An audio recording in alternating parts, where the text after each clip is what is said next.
500 shekels, allez, on ne vit qu'une fois. 1000 shekels pour le kiff. 2000 shekels, ah, là ça commence un petit peu à hésiter.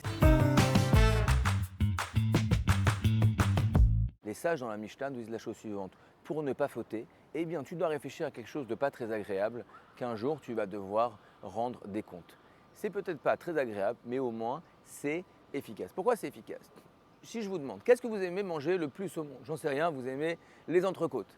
Et je vous dis d'accord, imaginez qu'il y a la meilleure entrecôte du monde. Ah, je vous la manger, oui, cachère la méadrine, aucun problème, allez la manger. Sauf que ça coûte 100 shekels l'entrecôte.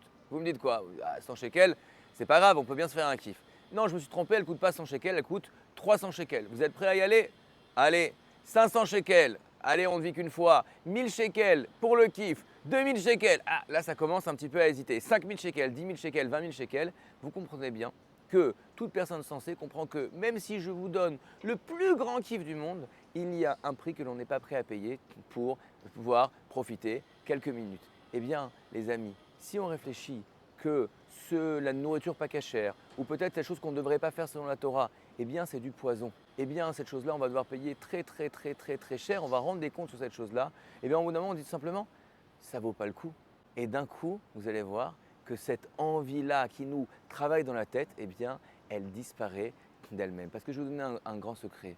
Le Yetzer Hara, il est un arnaqueur. Il est comme quelqu'un qui vient et qui vous fait croire monts et merveilles, mais dès que l'on arrive, on dit mais au fond, ça ne vaut pas le coup ce que tu me dis, eh bien, il s'efface et il s'effrite.